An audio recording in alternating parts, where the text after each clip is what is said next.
Today we will discuss on the topic of the microscope. A microscope is an instrument to view small object by magnifying them.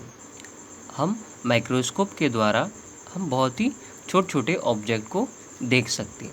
It enable us to see the different types of living cells, जो कि बहुत सारे ऐसे living cells हैं, बहुत तरीके के होते हैं जो हम बिना माइक्रोस्कोप के नहीं देख सकते. And the structure they contain, और जो उसके अंदर स्ट्रक्चर होता है.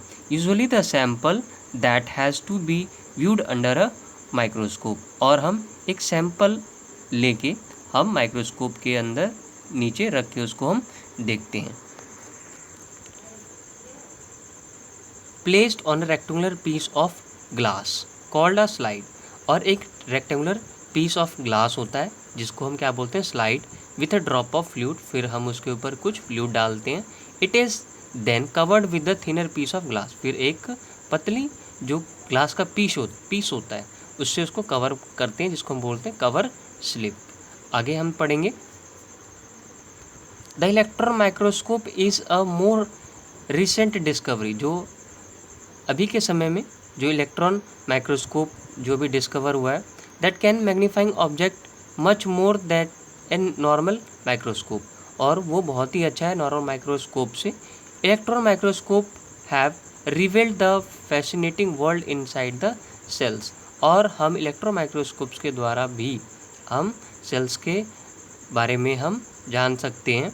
और आगे हम जानेंगे सेल स्ट्रक्चर होता क्या है, यानी इनकी हम सेल के बारे में पढ़ेंगे. सेल जिसको हम बोल सकते हैं सेल स्ट्रक्चर, इनका ढांचा कैसा होता है, यानी कलाकृति भी हम इसको बोल सकते हैं. We have studied that cell differ in the size and shape. हमने पढ़ा था कि सेल का साइज और शेप अलग अलग होता है. However the basic internal structure of the all cell are in the same. पर बेसिक इंटरनल स्ट्रक्चर सब सेल का क्या होता है, सेम होता है. A typical cell is made up of 3 basic parts, और कुछ सेल्स के अंदर 3 बेसिक पार्ट्स होते हैं. आइए हम जानते हैं. सबसे पहला cell membrane, the thin outer layer of the cell. जो एक सेल का बाहरी पार्ट होता है, थिन लेयर जो होता है बाहरी part, is called the cell membrane. उसको हम सेल मेम्ब्रेन या फिर प्लाज्मा मेम्ब्रेन कहते हैं. It separates the cell and it content from the surrounding. ये चारों तरफ सेल के क्या होते हैं, ये कंटेंट होते हैं. क्यों कंटेंट होते हैं, क्योंकि प्रोटेक्ट करता है किसको, इनर सेल को. It is selectively permeable and allow water, mineral and other necessary substance to pass through it.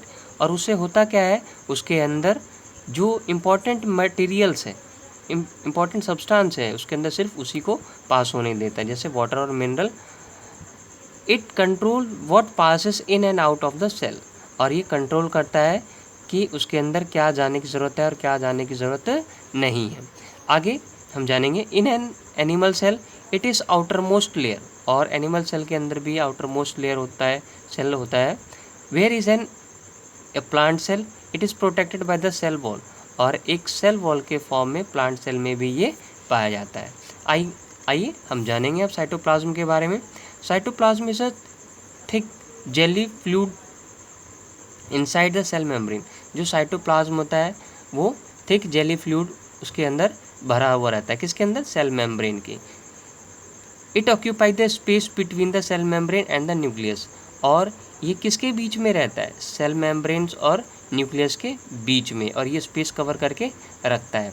All the life function takes place in the cytoplasm. और सारा जीवन का जो फंक्शन है वो किसके द्वारा चलता है और होता कहाँ पे है, ये cytoplasm. There are many small cytoplasmic body in cytoplasm. और बहुत सारे साइटोप्लाज्मिक बॉडी होते हैं किसमें, साइटोप्लाज्म में. These are called cell organelles. इसको हम सेल ऑर्गेनल्स बोलते हैं. All organelles in cytoplasm play an active role. और ऑर्गेनल्स का साइटोप्लाज्म में बहुत ही इंपॉर्टेंट रोल है. किस लिए, सारा फंक्शन सेल के अंदर कौन करता है, साइटोप्लाज्म. आगे हम जानेंगे न्यूक्लियस के बारे में. Nucleus is the most important part of the cell. जो न्यूक्लियस है ये हमारे बॉडी सेल का एक बहुत बड़ा पार्ट है. इट इज़ यूजुअली स्फेरिकल और ओवल इन शेप. ये कैसा शेप है, स्फेरिकल और ओवल शेप भी होता है। It control all the visual function of the cell. कोई भी कार्य अगर हमारे सेल के अंदर होता है तो उसको वो कंट्रोल करता है। The nucleus consist of the following 4 parts. और न्यूक्लियस के 4 पार्ट्स हैं। तो आइए हम जानेंगे सबसे पहला nuclear membrane. It surround the nucleus. ये किसके साउंड्स होते हैं? न्यूक्लियस के। It control and allow the passage of certain material.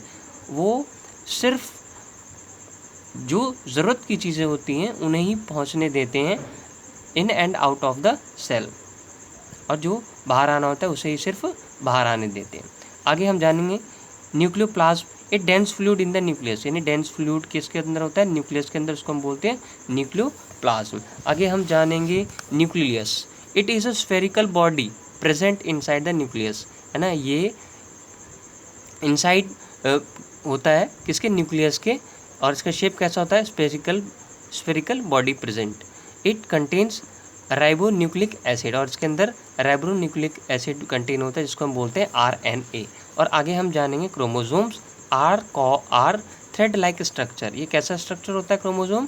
Thread like structure composed by the nucleoprotein. और ये किसके द्वारा होता है? न्यूक्लियोप्रोटीन, और जिसको हम बोलते हैं DNA, deoxyribonucleic acid. The heredity units of the chromosome are the genes. और ये क्रोमोसोम्स जो होते हैं, है ना, are the genes. They are responsible for the transmission of character from the parents to the offspring. और आपको पता होगा कि ट्रांसमिशन जो कुछ कैरेक्टर्स होते हैं वो पेरेंट्स के द्वारा ऑफस्प्रिंग के माध्यम से चाइल्ड्स के अंदर पाए जाते हैं। It is an on account of this genes that a child resemble in its parents. और उस बच्चे के अंदर उसके पेरेंट्स का जो गुण है वो आ जाता है, जिसको हम बोलते हैं क्रोमोसोम्स। और ये कैसा स्ट्रक्चर होता है? थ्रेड लाइक स्ट्रक्चर होता है। Thanks lot. फिर मिलते हैं आपसे हम नेक्स्ट वीडियो में विथ नेक्स्ट टॉपिक के साथ।